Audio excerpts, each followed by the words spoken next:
ওয়াকারনা ফি বুয়ুতিকুন্না ওয়ালা তাবাররাজনা তাবাররুজাল জাহিলিয়াতিল উলা।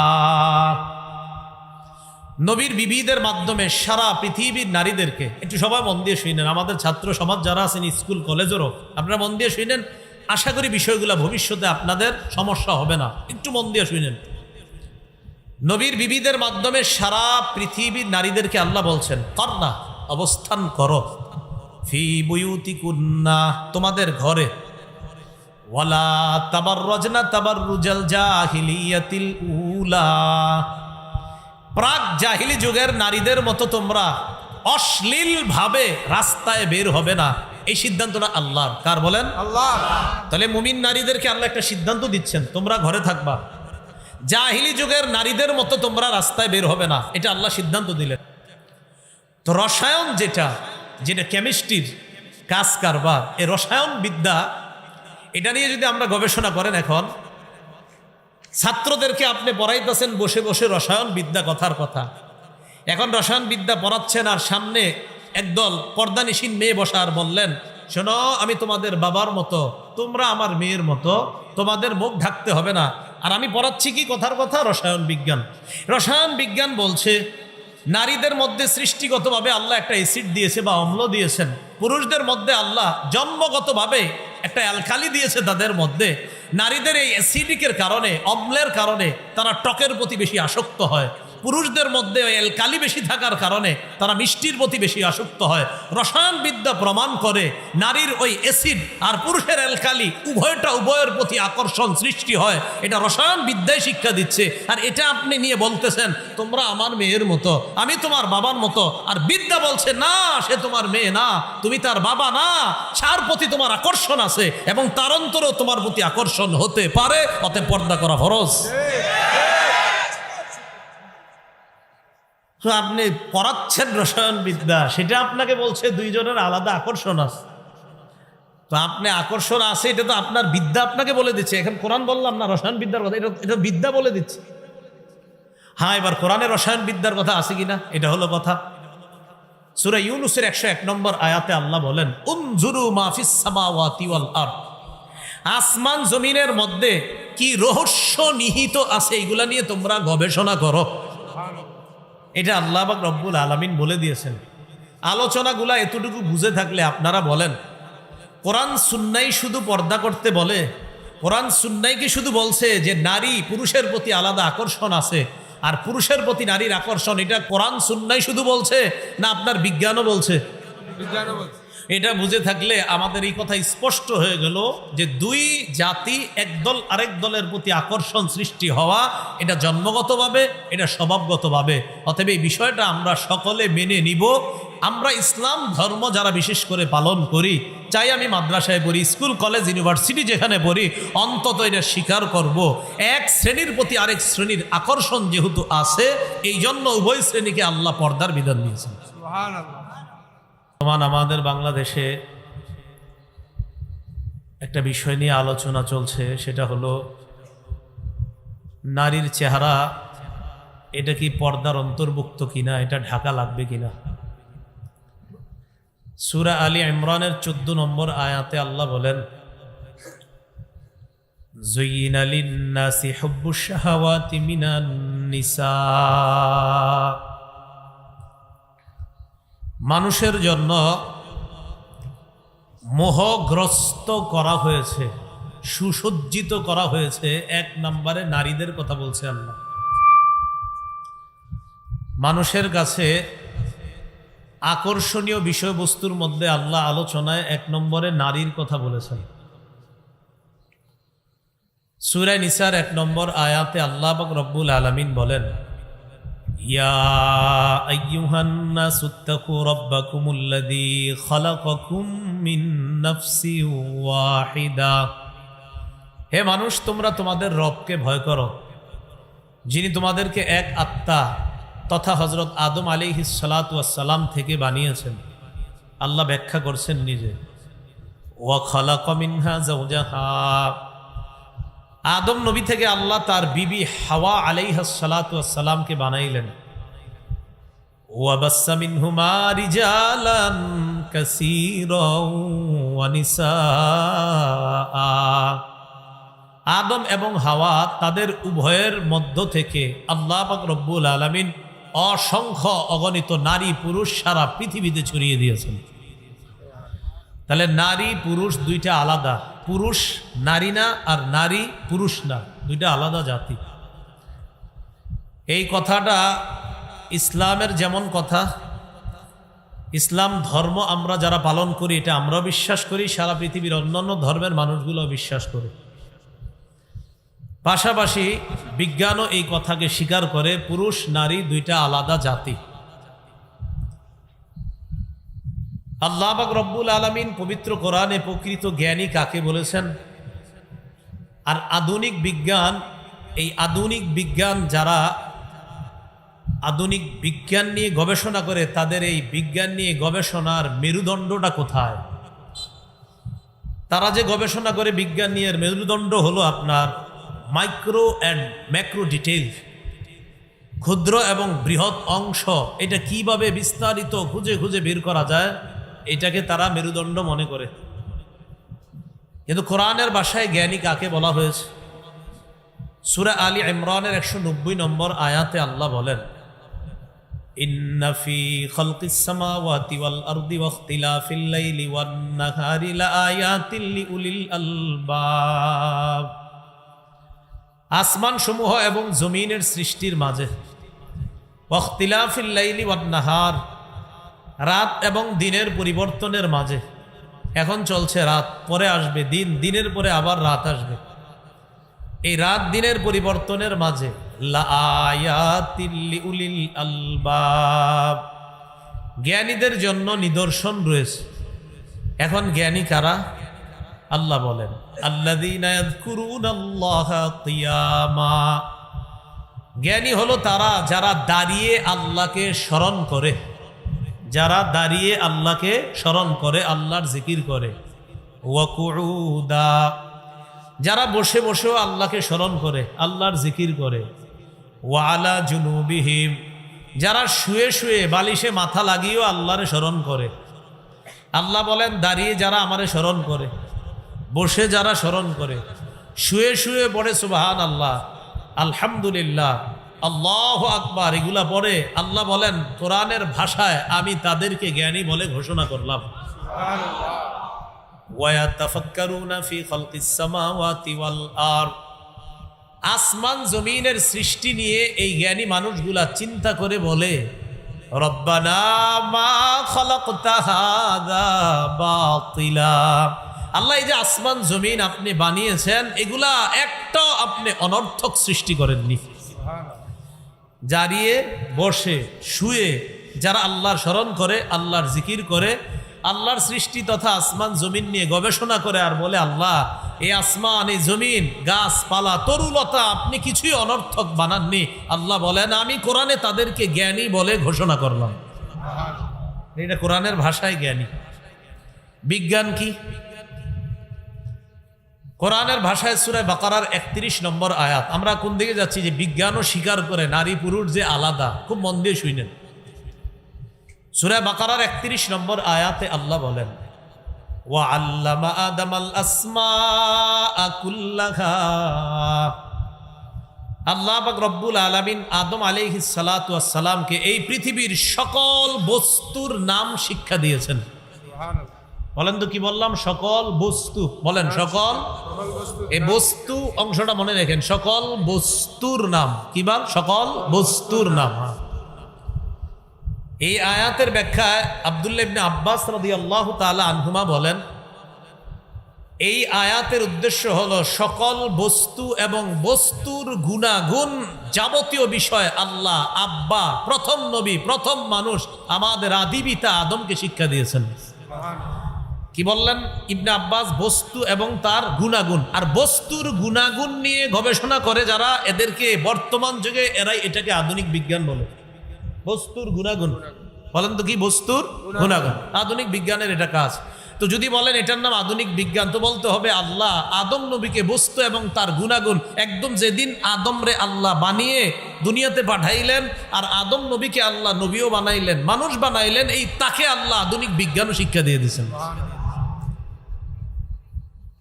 তাফসিরে কাশাফের লেখক আল্লামা জারুল্লাহ জামখশরী রহমতুল্লাহ আলাই বলেন, আল্লামা আদম আল আসমা কুল্লাহা দ্বারা উদ্দেশ্য হলো বস্তু রাজি যা আছে, সমস্ত বস্তু রাজি, এই সমস্ত বস্তু রাজির বিষয়গুলা আদম নবীকে আল্লাহ শিক্ষা দিয়েছেন।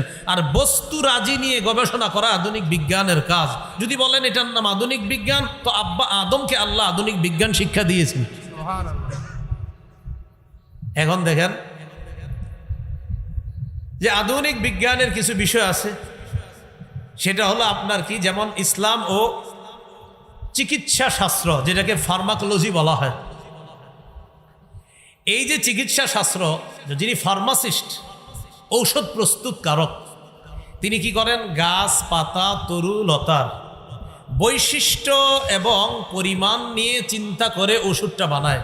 বৈশিষ্ট্য প্রপার্টিজ আর হলো আপনার পরিমাণ কোয়ান্টিটিস, এই দুইটা বিষয় নিয়ে চিন্তা করে কতটুকু দিবে, কি পরিমাণ ঔষধে দিবে, এটা ফার্মাসির যিনি ওষুধ প্রস্তুতকারক তৈরি করে তিনি এটা চিন্তা করে। তো দেখি আল্লাহ কি করেন। সূরা হিজরের 21 নম্বর আয়াতে আল্লাহ বলেন, ওয়া ইম মিন শাইইন ইল্লা ইনদানা খাযাইনু ওয়া মা নুনাজ্জিলুহু ইল্লা বিকদারিম মা'লুম। সারা পৃথিবীর সব কিছুর খাজানা আমি আল্লাহর কাছে, গাছপালা তরু লতা, চিকিৎসা বিজ্ঞানে তোমরা যা গবেষণা করে ঔষধ বানাও, কি পরিমাণ আর কি বৈশিষ্ট্য হবে, সব খাজানা আমার কাছে। এই খাজানা থেকে পরিমাণ অনুযায়ী আমি আল্লাহ নাজিল করি। তো চিকিৎসা বিজ্ঞান সেটাও বলেন, বলতে হবে কোরআন থেকে নিছেন। যদি বলেন হুজুর এই যুগে আমরা বানাইছি না, কোরআন তো আল্লাহ ১৫০০ বছর আগে দিয়েছেন, তো এটা কিভাবে আপনি এখন বলেন? এরপরে আপনি বলবেন টেকনোলজি, প্রযুক্তি। প্রযুক্তি বা টেকনোলজি যেটা আমরা বলি, সেটার মধ্যে আপনার আছে ও টেকনোলজি, কাঠ প্রযুক্তি, ইলেকট্রিক্যাল টেকনোলজি, বৈদ্যুতিক প্রযুক্তি, মেকানিক্যাল টেকনোলজি, আপনার মেকানিকরা যে কাজ টাজ করে এই প্রযুক্তিগুলা। কেন আপনি বলবেন হুজুর প্রযুক্তির কথা আছে কিনা কোরআনে? হ্যাঁ আছে, সূরা হাদীদের 25 নম্বর আয়াত। আল্লাহ বলেন, ওয়া আনজালনাল হাদিদা, আমি লোহা নাজিল করলাম, ফিহি বাসুন শাদীদ, লোহার মধ্যে কঠিন শক্তি, ওয়া মানাফিউ লিন-নাস, আর মানুষের জন্য বহু কল্যাণ আমি আল্লাহ রেখে দিয়েছি। কিসের মাঝে? লোহার মাঝে। আচ্ছা, এবার স্টিল টেকনোলজি, যেটা ইস্পাত প্রযুক্তি। সারা পৃথিবীতে বর্তমানে তারা এগিয়ে যারা ইস্পাত প্রযুক্তিকে কাজে লাগাচ্ছে, এটা স্টিল টেকনোলজি। আল্লাহ পাক রব্বুল আলামিন সূরা সাবার মধ্যে বলেন, ওয়া আল্লানা লাহুল হাদিদ, আমি দাউদ আলাইহিস সালাতু ওয়াস সালামের জন্য লোহাকে নরম করে দিলাম, এমন নরম করে দিলাম। সূরা আম্বিয়ার 80 নম্বর আয়াতে আল্লাহ বলেন, ওয়া আল্লামনাহু সানআতা লাবুসিল লাকুম, আমি দাউদ আলাইহিস সালাতু ওয়াস সালামকে শিক্ষা দিলাম তোমাদের বর্ম তৈরি করার কারুকার্য আর পদ্ধতি, কিভাবে লোহা দিয়ে বানাবে, এই বিদ্যা আমি দাউদ নবীর শিক্ষা দিয়ে দিছি। যেই যুগে আল্লাহ লোহা দিছে, ওই যুগে তারা শুধু মনে করতো এটা দ্বারা তরবারি হয়। এখন গবেষণা করতে করতে আল্লাহ পাক রব্বুল আলামিন বলেন যে এখন তোমরা গবেষণা করতে করতে এগিয়ে যাচ্ছ, কিন্তু আমার সৃষ্টি যেটা আমি এত 1000 বছর আগে করলাম সেটা নিয়ে গবেষণা করেই কিন্তু তোমরা আগাচ্ছ। যদি কৃতিত্ব দিতে হয় তো আমার রবকে দিতে হবে। ইলেকট্রিক্যাল টেকনোলজি, যেটা আপনার বৈদ্যুতিক প্রযুক্তি, দেখেন আপনি যত প্রযুক্তি বলবেন সব এরা গবেষণা করতেছে কোত্থেকে? আল্লাহ খনিজ পদার্থের কথাও কোরআনে বলছেন, তো সেখান থেকে আপনি এটা। এরপরে জিওলজি, প্রাণীবিদ্যা, হ্যাঁ এটা নিয়ে পরে অনেকে। সূরা গাশিয়ার 17 নম্বর আয়াত, খতিব সাহেবরা প্রায় জুমার দ্বিতীয় রাকাতে এই আয়াত সূরাগুলা পড়ে। আপনার সূরা গাশিয়াটা প্রায় দ্বিতীয় রাকাতে পড়ে দেখবেন, আফালা ইয়ানজুরুনা ইলাল ইবিলি কাইফা খুলিকাত তারা কি ওটের দিকে দেখে না কিভাবে এই ওটকে সৃষ্টি করা হয়েছে? জিওলজি বা প্রাণীবিদ্যা যারা এটা নিয়ে পড়াশোনা করে তাদের কাজ, তারা চিন্তা ভাবনা করে জিরাফের গলা লম্বা কেন, আরেকটার গলা ছোট কেন, ওটের পা এত লম্বা কেন, গরুর পা এটার তুলনামূলক আরেকটার চেয়ে বেশি কম কেন, এটা নিয়ে চিন্তা করে। তো আল্লাহ তো বলেই দিয়েছেন, এরা কি ওটের দিকে লক্ষ্য করে না? ওট নিয়ে গবেষণা করে না যে এটা কিভাবে বানানো হলো? যদি বলেন প্রাণীবিদ্যা আমাদের আবিষ্কার, না, রব 1500 বছর আগে বলছে ওটের দিকে চিন্তা করে দেখো না এটা কিভাবে বানাইলাম। অতএব প্রাণীবিদ্যার কৃতিত্ব যদি দিতে হয় আমার রবকে দেন। এটা জিওলজি। এরপরে আসেন যেটা ছাত্ররা পড়াশোনা করেন আপনারা, কেমিস্ট্রি, ফিজিক্স, এ তো রসায়নবিদ্যা আর পদার্থবিদ্যা। আচ্ছা, রসায়নবিদ্যার কাজ কি? সকল বস্তুর অংশ ও উপাদানের কার্যকারিতা সম্পর্কে জ্ঞান লাভ করা, উপলব্ধি লাভ করা। ফিজিক্সের কাজ কি?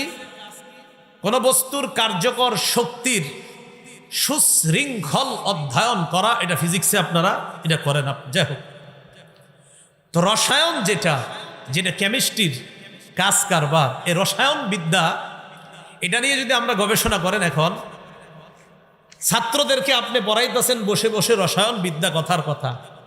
এখন রসায়ন বিদ্যা পড়াচ্ছেন আর সামনে একদল পর্দানিসীন মেয়ে বসা, আর বললেন, শোনো, আমি তোমাদের বাবার মতো, তোমরা আমার মেয়ের মতো, তোমাদের মুখ ঢাকতে হবে না।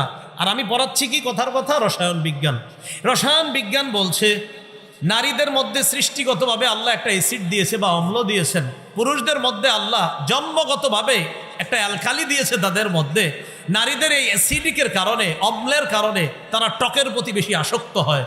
পুরুষদের মধ্যে ওই অ্যালকালি বেশি থাকার কারণে তারা মিষ্টির প্রতি বেশি আসক্ত হয়। রসায়ন বিদ্যা প্রমাণ করে নারীর ওই অ্যাসিড আর পুরুষের অ্যালকালি উভয়ের প্রতি আকর্ষণ সৃষ্টি হয়। এটা রসায়ন বিদ্যায় শিক্ষা দিচ্ছে। আর এটা আপনি নিয়ে বলতেছেন তোমরা আমার মেয়ের মতো, আমি তোমার বাবার মতো। আর বিদ্যা বলছে না, সে তোমার মেয়ে না, তুমি তার বাবা না, তার প্রতি তোমার আকর্ষণ আছে এবং তার অন্তরেও তোমার প্রতি আকর্ষণ হতে পারে। অতএব পর্দা করা ফরজ। তো আপনি পড়াচ্ছেন রসায়ন বিদ্যা, সেটা আপনাকে বলছে দুইজনের আলাদা আকর্ষণ আছে। তো আপনি আকর্ষণ আছে, এটা তো আপনার বিদ্যা আপনাকে বলে দিচ্ছে। এখন কোরআন বললাম না রসায়ন বিদ্যার কথা, এটা বিদ্যা বলে দিচ্ছে। হ্যাঁ, এবার কোরআনে রসায়ন বিদ্যার কথা আছে কিনা, এটা হলো কথা। সূরা ইউনূসের 101 নম্বর আয়াতে আল্লাহ বলেন, উনজুরু মা ফিস সামাওয়াতি ওয়াল আরদ, আসমান জমিনের মধ্যে কি রহস্য নিহিত আছে এগুলা নিয়ে তোমরা গবেষণা করো। এটা আল্লাহ পাক রব্বুল আলামিন বলে দিয়েছেন। আলোচনাগুলা এতটুকু বুঝে থাকলে আপনারা বলেন, কোরআন সুন্নাই শুধু পর্দা করতে বলে? কোরআন সুন্নাই কি শুধু বলছে যে নারী পুরুষের প্রতি আলাদা আকর্ষণ আছে আর পুরুষের প্রতি নারীর আকর্ষণ, এটা কোরআন সুন্নাই শুধু বলছে, না আপনার বিজ্ঞানও বলছে? বিজ্ঞানও বলছে। এটা বুঝে থাকলে আমাদের এই কথা স্পষ্ট হয়ে গেল যে দুই জাতি একদল আরেক দলের প্রতি আকর্ষণ সৃষ্টি হওয়া, এটা জন্মগতভাবে, এটা স্বভাবগতভাবে। অতএব এই বিষয়টা আমরা সকলে মেনে নিব। আমরা ইসলাম ধর্ম যারা বিশেষ করে পালন করি, চাই আমি মাদ্রাসায় পড়ি, স্কুল কলেজ ইউনিভার্সিটি যেখানে পড়ি, অন্তত এটা স্বীকার করব এক শ্রেণীর প্রতি আরেক শ্রেণীর আকর্ষণ যেহেতু আছে, এই জন্য উভয় শ্রেণীকে আল্লাহ পর্দার বিধান দিয়েছেন। সুবহানাল্লাহ। এখন কোরআন কি বলে দেখি আমরা। সূরা আহজাবের 36 নম্বর আয়াতে আল্লাহ বলেন, ওয়ামা কানা লিমুমিনিন ওয়ালা মুমিনাতিন ইযা কাদাল্লাহু ওয়া রাসূলুহু আমরান আইয়াকুনা লাহুমুল খিয়ারাতু মিন আমরিহিম। কোন মুমিন পুরুষ আর কোন মুমিনা নারীর জন্য উচিত না আল্লাহ আর তার রাসূল কোন সিদ্ধান্ত দেওয়ার পর তাদের এটা গ্রহণ করা না করার ইচ্ছাধিকার থাকাটা উচিত না। আবার বলছি, আল্লাহ সিদ্ধান্ত দিছে, নবী দিছে, কোনো মুমিন নারী পুরুষের জন্য এই স্বাধীনতা নাই আমি এটা গ্রহণ করতেও পারি নাও পারি। না, মুমিন নারী পুরুষ আল্লাহ আর তার নবীর সিদ্ধান্ত গ্রহণ করতেই হবে। ইচ্ছাধিকার নেই যে আমার ইচ্ছা আমি কি করব না করব না। না, যদি বলেন আমি ইমানদার, যদি বলেন আমি ইমানদার পুরুষ, আমি ইমানদার নারী, আল্লাহ বলছেন তাহলে তুমি এই অধিকার নাই, আমি ফায়সালা দিয়েছি, আমার নবী সিদ্ধান্ত দিয়েছে, আর তুমি বলবা আমি গ্রহণ করতেও পারি নাও করতে পারি। আল্লাহ কয় না, এই স্বাধীনতা নাই। আমার সিদ্ধান্ত আর আমার হাবিবের সিদ্ধান্ত, যদি ইমানদার হও তোমাকে মেনে নিতে হবে। এটা বললেন, এটা সূরা আহজাবের 36। এবার সূরা আহজাবের 33 নম্বর আয়াতে আল্লাহ কি বলেন দেখেন, ওয়াকারনা ফি বুয়ুতিকুন্না ওয়ালা তাবাররাজনা তাবাররুজাল জাহিলিয়াতিল উলা। নবীর বিবিদের মাধ্যমে সারা পৃথিবীর নারীদেরকে, একটু সবাই মন দিয়ে শুনেন, আমাদের ছাত্র সমাজ যারা আছেন স্কুল কলেজেরও আপনারা মন দিয়ে শুনেন, আশা করি বিষয়গুলো ভবিষ্যতে আপনাদের সমস্যা হবে না, একটু মন দিয়ে শুনেন। নবীর বিবিদের মাধ্যমে সারা পৃথিবীর নারীদেরকে আল্লাহ বলছেন করনা, অবস্থান করো, ফি বুয়ুতিকুন্না, তোমাদের ঘরে, ওয়ালা তাবাররাজনা তাবাররুজাল জাহিলিয়াতিল উলা, প্রাক জাহিলি যুগের নারীদের মতো তোমরা অশ্লীল ভাবে রাস্তায় বের হবে না। এই সিদ্ধান্তটা আল্লাহর। কার বলেন? আল্লাহ। তাহলে মুমিন নারীদেরকে আল্লাহ একটা সিদ্ধান্ত দিচ্ছেন, তোমরা ঘরে থাকবা, জাহিলি যুগের নারীদের মতো তোমরা রাস্তায় বের হবে না, এটা আল্লাহ সিদ্ধান্ত দিলেন। এখন কথা হলো, আমাদের মা বোনরা তো প্রয়োজনে বাহিরে যাবে, পাসপোর্ট, আইডেন্টি কার্ড, জন্ম নিবন্ধন, উমরা, হজ, এটার জন্য তারা বাহিরে যেতে হবে। তো বাহিরে যাওয়ার সময় আল্লাহ বলছে জাহিলি যুগের মতো যাবে না। হ্যাঁ, তাহলে কিভাবে যাবে? জাহিলি যুগের মতো আল্লাহ বের হইতে নিষেধ করছে। এখন প্রশ্ন, হুজুর তাহলে কিভাবে যাবে? এই জবাব আল্লাহ সূরা নিসা, সূরা আহজাবের 59 নম্বর আয়াতে দিচ্ছেন। আল্লাহ বলেন, ইয়া আইয়ুহান নাবিয়্যু কুল লিআজওয়াজিকা ওয়া বানাতিকা ওয়া নিসাইল মুমিনিনা ইউদনিনা আলাইহিন্না মিন জালাবিবিহিন্না। হে নবী, আপনি বলেন, লিআজওয়াজিকা, আপনার বিবিদেরকে, ওয়া বানাতিকা, আপনার কন্যাদেরকে, ওয়া নিসাইল মুমিনিনা, মুমিনদের নারীদেরকে। আমাদের নারী মানি আমাদের মা, আমাদের বোন, আমাদের বিবি, আমাদের কন্যা। মুমিনদের নারীদেরকে আপনি বলুন, ইউদিনিনা, তারা যেন টেনে নেয়, আলাইহিন্না, নিজেদের উপর, মিন জালাবিবিহিন্না, পর্দার কিছু অংশ, চাদরের কিছু অংশ তারা যেন নিজেদের উপর টেনে নেয়। তো আল্লাহ পাক রব্বুল আলামিন বললেন, নবী আপনি বলেন আপনার বিবিদেরকে, আপনার কন্যাদেরকে, মুমিনদের নারীদেরকে, তারা যেন চাদরের কিছু অংশ নিজেদের উপর টেনে নেয়। খুব মন দিয়ে বুঝেন, চাদরের কিছু অংশ নিজেদের উপর টেনে নেয়, এর দ্বারা কি উদ্দেশ্য? আব্দুল্লাহ ইবনে আব্বাস রাদিয়াল্লাহু তাআলা আনহুমা বলেন, আমার আল্লাহু নিসাআল মুমিনিনা ইযা খারাজনা মিন বুয়ুতিহিন্না ফি হাজা আই ইউগাত্তিনা উজুহাহুন্না মিন ফাওকি রুউসিহিন্না বিল জালাবিব। আব্দুল্লাহ ইবনে আব্বাস বলেন, নারীরা, বলেন আমার সাথে, নারীরা যখন প্রয়োজনে ঘরের বাহিরে যাবে, তখন তারা মাথার উপর থেকে আলাদা চাদর দিয়ে, আলাদা ওড়না দিয়ে, আলাদা কাপড় দিয়ে তাদের নিজেদের মুখ ঢেকে তারপর বের হবে। আব্দুল্লাহ ইবনে আব্বাস বলেন, আল্লাহ মুমিনদের নারীদেরকে বলেছেন আইয়ুগাত্তিনা, তারা যেন ঢাকে, উজুহাহুন্না, তাদের চেহারা, মিন ফাওকি রুউসিহিন্না, মাথার উপর থেকে, বিল জালাবিব, পর্দা দিয়ে ঢাকে। তো আর কেমনি বুঝবেন মুখ দিয়ে ঢাকতে হবে? তাহলে বুঝে থাকলে বলেন, পর্দা কি মুখ সহ না মুখ ছাড়া? মুখ সহ। মুখ সহ। আচ্ছা, এরপরে দেখেন যে হুজুর মুখ সহ পর্দা কইরা বাইর হইলে লাভ কি? আল্লাহ বলেন, হ্যাঁ লাভ আছে। জালিকা আদনা আইয়ুরাফনা, কয় এতে নারীদেরকে চেনা সহজ হবে। দেখেন কিভাবে আমাদের মা বোনরা যখন বোরকা পর্দা পরে রাস্তায় বের হয়, আমরা বুঝি হয়তো কারো খালা হবে, না হয় কারো মা হবে, না হয় কারো বোন হবে, না হয় কারো সম্মানিতা স্ত্রী হবে। আল্লাহ কয় যখন চেনা যাবে সে একজন সম্মানিতা নারী, ফালা ইউযাইনা, তখন তারে আর টিজ করা হবে না, উত্তক্ত করা হবে না। ফালা ইউযাইন, টিজ করা হবে না। মানব বন্ধন করছেন যে ইফ টিজিং বন্ধ করুন। ইফ মানে বুঝেন, আপনি যে লেখছেন ইফ, শুধু একটু লেখেন, টিজ বন্ধ করুন, ইফটা লেখেন না। ইফটা লেখার আগে একটু বুঝে শুনে লেখেন। আল্লাহ বলছেন নারীদেরকে যখন চেনা যাবে সে একজন সম্মানিতা পবিত্র নারী, পর্দানিশীন নারী, ফালা ইউযাইন, তাকে উত্তক্ত করা হবে না। আল্লাহ আমার কথাগুলা বুঝার তৌফিক দান করেন। ইব নিয়ে আমি কি বুঝাতে চাই এটা শিক্ষিত সমাজ ভালো করে বুঝবে। একটু ডিকশনারিটা খুইলেন যে ইব মানে কি।